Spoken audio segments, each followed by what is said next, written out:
I'm Tony, and today we're going to learn how to English paper piece, just like some of the ones on the wall behind me.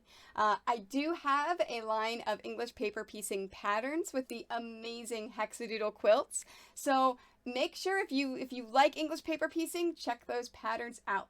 So today I'm going to show you how to do a basic hexagon to hexagon English paper piecing, how to add a hexagon into your already established piece of work, how to add in a triangle, and how to add in a half hexagon.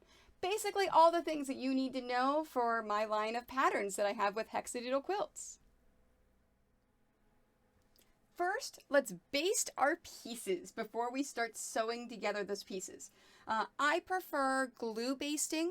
You can also thread baste it, where if you're thread basting it, all you're doing is you're putting it right there, and then as you are sewing, you're just sewing directly through the paper in big, huge stitches that you can cut and pull all the thread out when you're finished. I prefer glue basting because I find it is a little bit more secure, it's a little bit tighter, and it's a little bit easier. I don't have to worry about needle and threading it. I can just glue it. Now you notice my pieces are a little bit used. I reuse my pieces over and over and over until they start to fall apart, especially when you have to do the folding. I'll show you later. It's easier if they're already basically folded up. So first thing and also if you want to prepare your piece, something the hexadoodle quilt suggests is putting a hole through the center of your paper, and then when you're putting it on here, it is easy to put a pin through it to hold it. So, and then that way it's easy to thread baste or glue baste. I use a little bit of glue in the center instead. So let's take the basic hexagon first. I put a little piece of glue on there. Or like I said, if you like hexadoodle's way, you can also put a pin in there. And then now I want to take my glue. Now, whenever you are adding glue to your fabric, add it to the edges of the fabric, not to the paper. And this is when you do one side at a time. Don't glue the entire thing. Because now when I do the next side, you see what's happened here?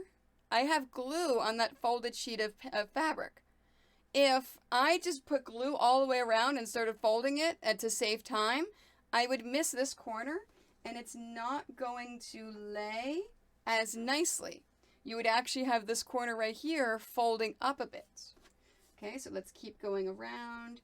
Now you can go counterclockwise, you can go clockwise, you can go opposite ends just like a tire and work your way around. There is no right or wrong way for the order that you go whenever you are glue basting your fabric. There we are. Now I prefer the sew line glue. It's a little bit more expensive than the other water soluble glues. And again, this is water soluble, which is super, super important. And you find out why if you decide to watch my other video on how to finish off your English paper piecing.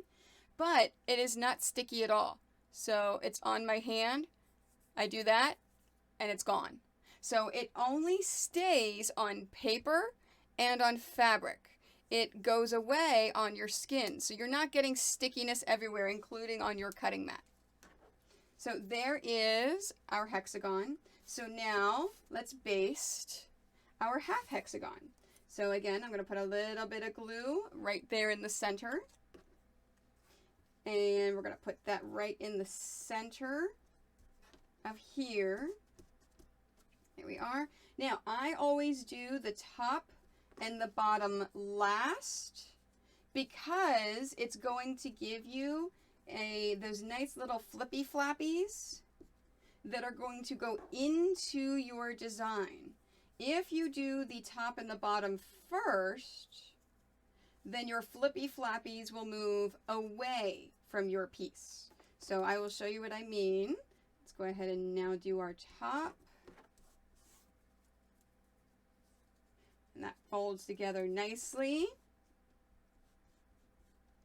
And our bottom. There we are. And now, you see these flippy flappies right here? So the flippy flappies are pointed up, which will go into our projects so that you don't have to worry about sewing in those corners into your project later on. It's just a cute little hack that I like to do in order to make it easier. Okay, so now the triangle. So let's put a little dot of glue on there. And the same thing, you want to do the bottom last. And then that way, those flippy flappies go up into your project. So let's fold that down. And we're going to fold that one down. There we are. And then we're going to fold this one up. And there are the 3 pieces that we're going to work with today. And I will teach you how to sew into your projects.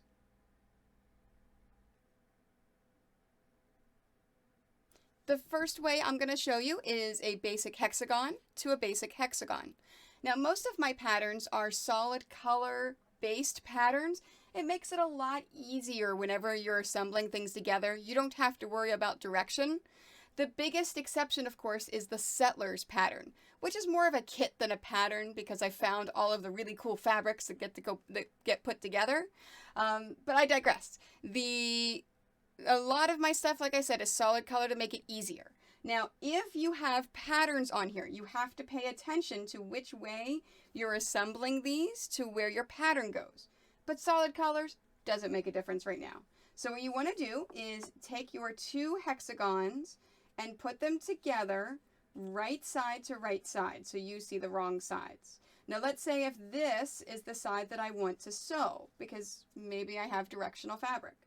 What you do is you take your needle and thread and you skim just the corners right there. You're not putting the needle through the paper. You're only putting it through the very edges, the very corners of the fabric that is in the fold just above the paper. Now, I've used a quilter's knot to make it a lot easier for me. You can, of course, knot it the way you like, or if you don't know how to make a quilter's knot and you want to learn, I do have a video on that. It's linked down below. So now I'm going to pull this through. My quilter's knot's going to stop it. If you were doing regular knots at this point, put your knots in there, but I don't. So then the next one, I'm going to put just to the right of it. Again, skimming just the very top of it, not catching the paper. And I like to put a knot in here just like that, a loop knot, just to keep it secure so it's not going to loosen at all. Now, as you move down the line, you can probably put about 10 to 12 stitches in here. You don't need a lot, but make sure you don't put too little because these are your stitches that are holding it together. So you notice how the entire time down, I am just skimming the very edges. Now at first, your stitches are not going to be even. They're not going to be nice. They're going to be clunky. They're going to be all over the place. That is perfectly okay. The more you English paper piece, the more you'll get the hang of it. And then when I got to the end, as you saw, I knotted the end, and I'm going to put another knot in there. So it's double knotted at the very end. And now, let's snip the thread, and then when you open it up, there we are. It's sewn together. Now, you'll notice that you'll be able to see some of the stitches depending upon how deep you went with your hand sewing. This is going to relax a bit when you take this paper out.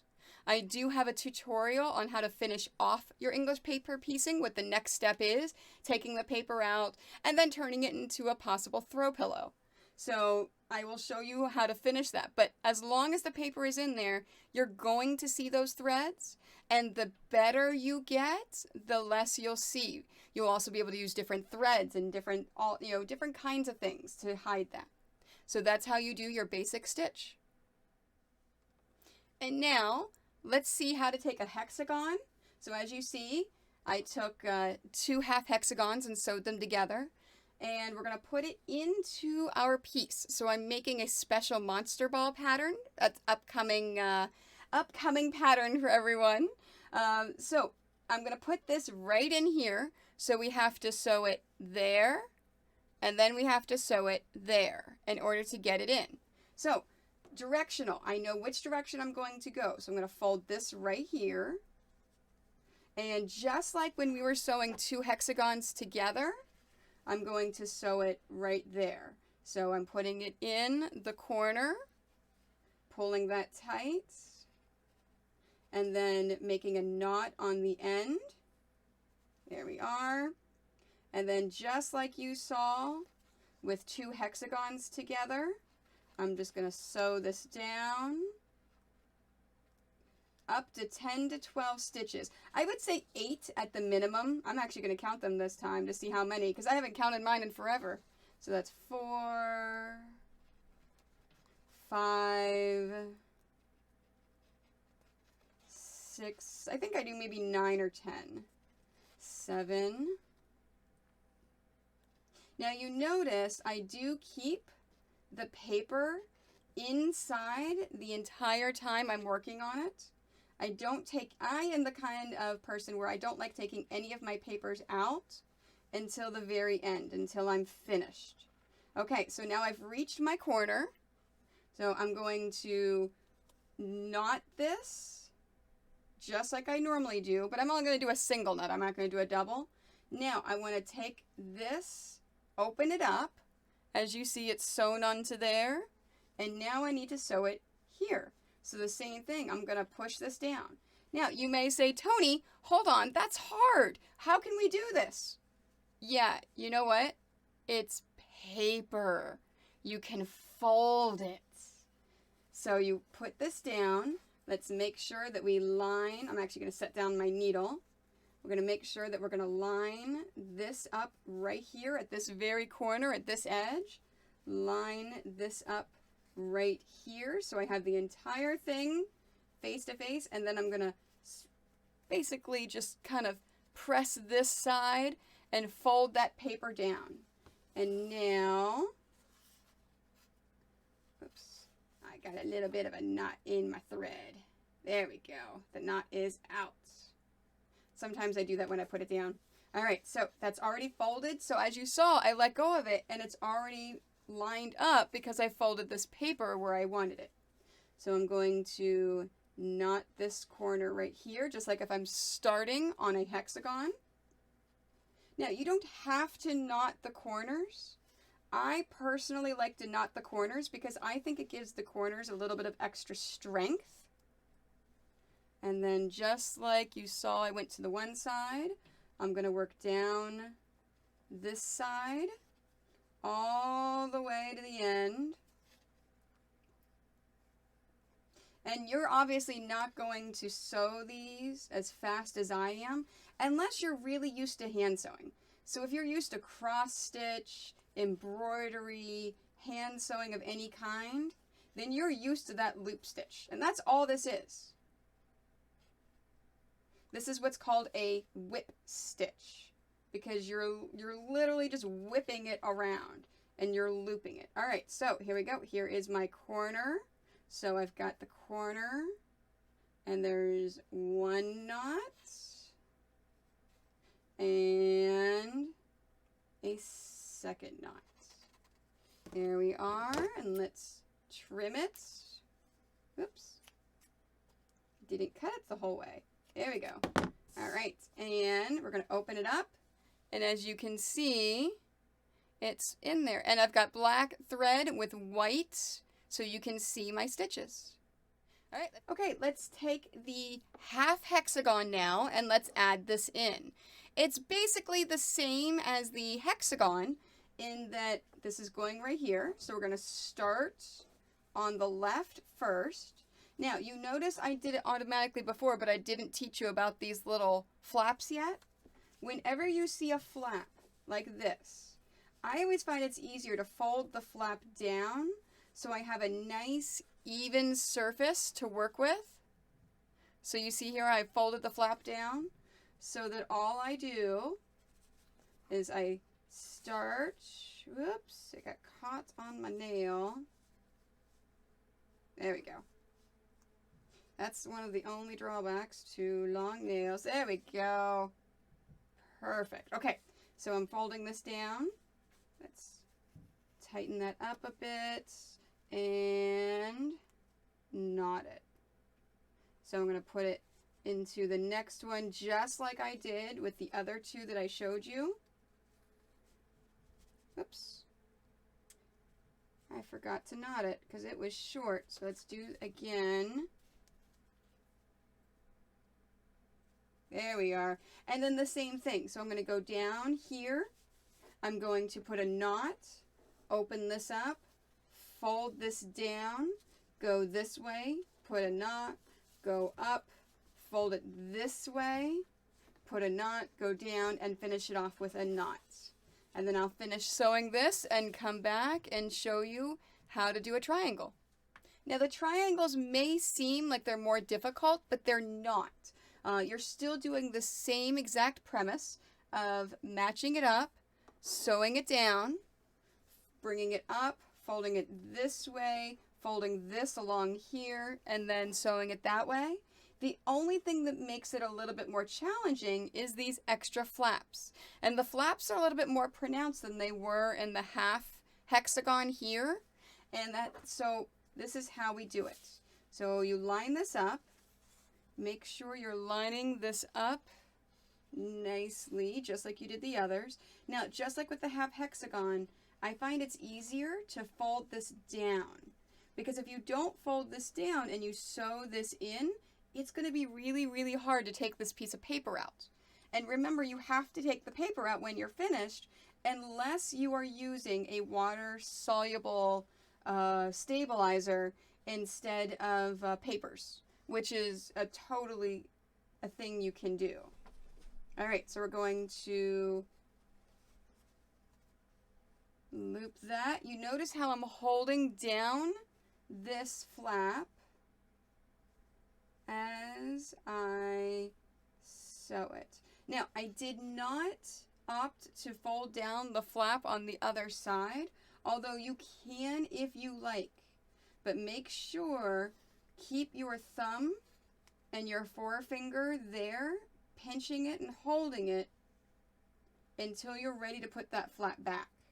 So for me, it's normally about halfway down.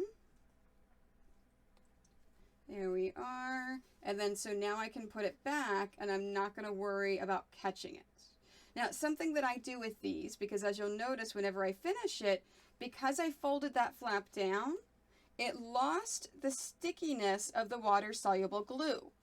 So something that I like to do is put the glue back on and use a Wonder Clip to hold it in place and really just kind of re-glue that. That way it's out of my way and it's easier for ironing when I take off my pieces. All right, there's my knot halfway. So now I'm going to open this, fold it down this way. Okay, let's make sure everything is lining up. There we are. All right, and then I'm going to knot it this way. So I'll show you what I mean by gluing them down with the Wonder Clips whenever I finish sewing this. Honestly, it just makes a lot of difference. It just makes it much easier to handle. And my OCD about having nice, neat edges is taken care of. Because if I don't have nice, neat edges, it kind of gets on my nerves a little bit. All right, so now I'm on the end here. So I'm folding both of these out and pushing them down. It's also another reason why I tend to do a lot of the, I tend to do a lot of the triangles last. There we are. So I'm going to fold those down. Now I'm going to try to lift my thumb and forefinger up so I can hold it down right here. And this is where if you're left-handed, it's actually a little bit easier to finish these off. Unless you decide that you're moving from the right to the left. And in that case, it's easier for a right-handed person. All right, so let's finish this off. There's one knot and two knots. Beautiful. And let's cut that. There we are. And open it up. Now you see what I mean by these flaps are coming off and they're coming open. So I want to fold it there nicely and I want these flaps to stay. So how I do that is I take a little bit of my water-soluble glue and I'm going to put it here and here and I'll show you that next. Again, the water-soluble glue that I prefer is the Soline. It's a little bit more expensive than the other water-solubles, but I love it. So let's go ahead and put a little bit of glue here and some right over here. Let's get that really on there. And then I'm going to fold this down and fold that in. Now I'm not going to worry about this little piece right here because I'm not done sewing things over there. Okay, and we're going to take this and we're going to pop that down. Now I am going to fold in that little flap right there because I am finished with this one. So we've got that and then put that there. And then I have my clips there and I'm going to let it dry and that is how you English paper piece. And that's how you English paper piece. If you want to learn how to finish off your English paper piecing, make sure you watch the next video, which explains what to do with all those papers, how you iron it, and if you want to add some interfacing to turn it into maybe a plush throw. You can also turn it into an applique, which I go over as well in that video. So yeah, hopefully you learned something. English paper piecing, right?